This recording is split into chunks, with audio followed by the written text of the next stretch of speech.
Abe Simpson is definitely a strange man. For some reason, he willingly associates with his train wreck of a son, and despite all the years of elder abuse and neglect, Abe just refuses to die. This man is the reason why Homer turned out to be such a menace. So Abe himself must have quite the eccentric past. Maybe there are quite a few skeletons in Abe's closet, which he does not want to share with the rest of the family. What secrets could this war veteran hold?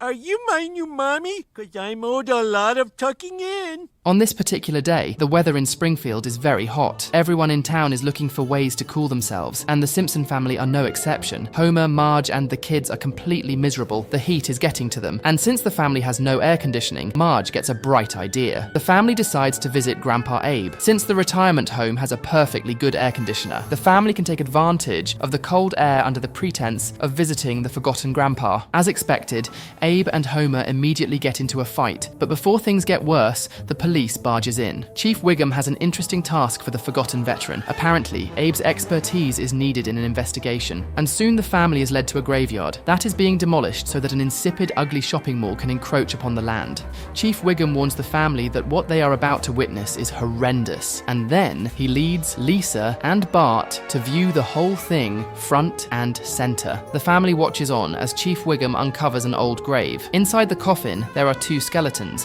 which is quite unusual. And to top it all off, a peculiar business card has been found as well. This card belongs to Abe Simpson and his partner O'Donnell. The two used to work as private investigators. Simpson and O'Donnell, private investigators. Ask for Abe? This small but important remnant from Abe's past, emerging in a mysterious coffin, is enough grounds to suspect the man of some heinous crime. The rest of the family had no idea that Abe used to be a private detective, and it also doesn't help that the man refuses to talk at first. He just wants to leave the entire matter behind him. For the first time, Chief Wiggum actually does his job and forces Abe to divulge his secrets. Abe takes the police officers and his family back to the retirement home. He begins his story in 1982 when Abe still had hair and could still use the bathroom on his own. Abe worked with his partner, Billy O'Donnell. They usually took care of divorce cases and average hit and runs, but one day, a very special client walked in. It turns out that back in the day, Agnes Skinner was more than just a mean old hag. She was a beautiful woman who hired Abe and Billy to follow her boyfriend, Mr. Burns. It is surprising to think that Mr. Burns could bag a woman like that. Agnes also flirted with Abe quite a bit. It just got really hot in here. Towel me off. The entire conversation felt like a start to a really bad porno. Abe also had a young Homer to deal with at the time, and the kid was really good at killing any vibe between Agnes and Abe. So, Billy decided to accompany Agnes and stalk Mr. Burns for the night. Abe wasn't happy with this arrangement, but he had no choice. Once Abe reaches this point of the story, he refuses to say anything more, and leaves Chief Wiggum hanging. The police officer tries to stop him, but Abe feels like he has said more than enough. The only detail he reveals is that Billy never returned from the stakeout, and instead of looking for his partner, Abe just changed his business card and started working solo. Chief Wiggum does not like the old man's attitude, but no amount of coercing is going to get Abe to open his mouth.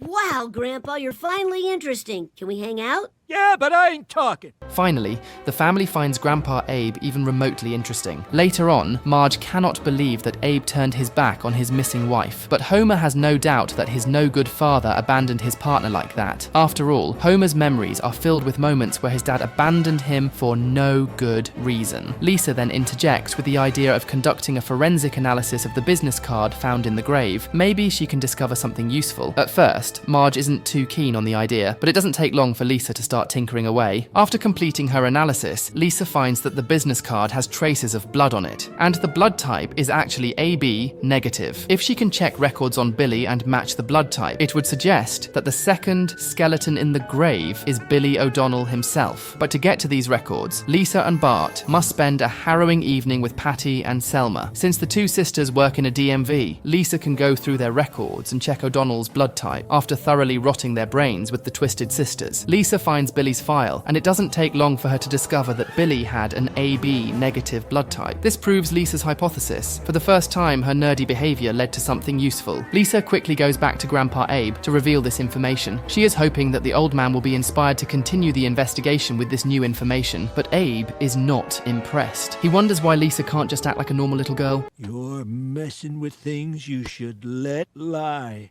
Instead of backing down, Lisa fights back. She is actually the only person in her family who looks up to Grandpa Abe, and she can't believe that her own grandfather would turn his back on his partner. But Abe reveals that he did try. He checked in with everyone involved in Billy's life. Abe even reached out to Agnes, but the woman seems to have disappeared. After striking a good lead, Abe finally met with Agnes once more, but the woman kept derailing his investigation. Not very smart.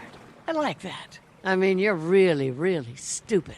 I find that sexy. Abe spends an entire night with Agnes trying to get her to reveal what happened to Billy, but he just ended up falling in love with the woman, and instead of continuing with his work, Abe just kept doing the devil's tango with Agnes. After a long while, Agnes reveals that she was on a stakeout with Billy, but he left in the middle of the night for some reason. She waited for him all night long, but the man never returned. Abe then reveals that he was determined to face Mr. Burns directly, but he refuses to share more with Lisa. Apparently, this secret could ruin Homer's life forever. This is precisely why Bart has to absolutely know what his grandfather is yapping about. In order to get to the bottom of this mystery, Abe needs to meet with Agnes. But first, Lisa and Bart help their grandfather escape from the police patrol outside of the retirement home. Luckily for the group, Chief Wiggum can't help but be himself. Note that says I shouldn't run. After years of separation, Abe finally meets Agnes once more. He wants to know exactly what transpired with Billy and Mr. Burns. Agnes does not have a lot of new information to share. She tells Abe that all she remembers is that the road was covered with a strange substance. Before leaving, Abe takes one last pleasure of Agnes, while Bart and Skinner have to hear this uncomfortable exchange. Abe then quickly drives over to Mr. Burns' mansion, where the rich lizard-like man is already sitting like a supervillain. Abe has arrived to settle the score.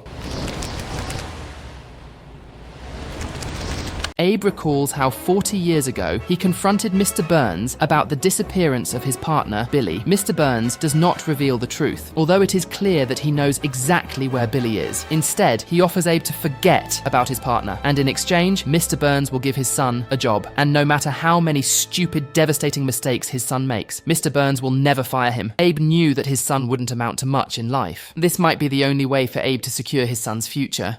Daddy! Daddy!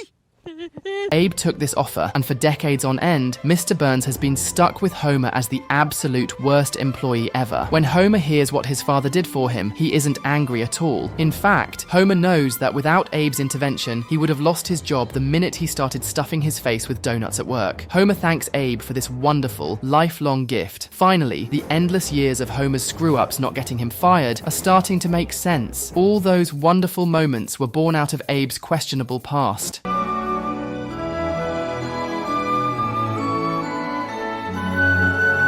Mr. Burns is sick and tired of all these heartwarming moments taking place in his mansion, and he unleashes poisonous gas to get rid of everyone, but Abe stops him. The old man still wants to know what happened to Billy. Abe reveals that he knows that the power plant is built on shredded phone books. This is the substance that Agnes and Billy found on that fateful night. And then, Mr. Burns had Billy killed so that his cheap secret would not be revealed. Grandpa Abe really had to use his brain for this one, and he even threatens to harm Mr. Burns, but it turns out that his hypothesis was wrong. Billy wasn't killed. He was given money by Mr. Burns to keep his mouth shut. And now he is living his life on a remote island. Abe even gets to talk to Billy through a video call. The guy is perfectly fine and is actually doing way better than Abe himself. Agnes knew this secret as well, but she didn't tell Abe because she wanted him to kill Mr. Burns out of anger. That way, Agnes would have received Mr. Burns' money. The entire plot is just a huge misunderstanding, and since it involves old-ass people, nothing really makes sense. But the only thing that came out of this situation is that Homer finds a new respect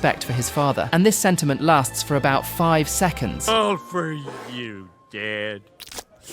I'm done. Oh! The mysteries of Abe's past life finally come to a close, but Lisa goes back to Chief Wiggum to find out who is the second body in the coffin. It turns out that the second corpse belongs to some guy who was just really into business cards and wanted to be buried with his wife. It turns out that Lisa's nerdy behavior didn't pay out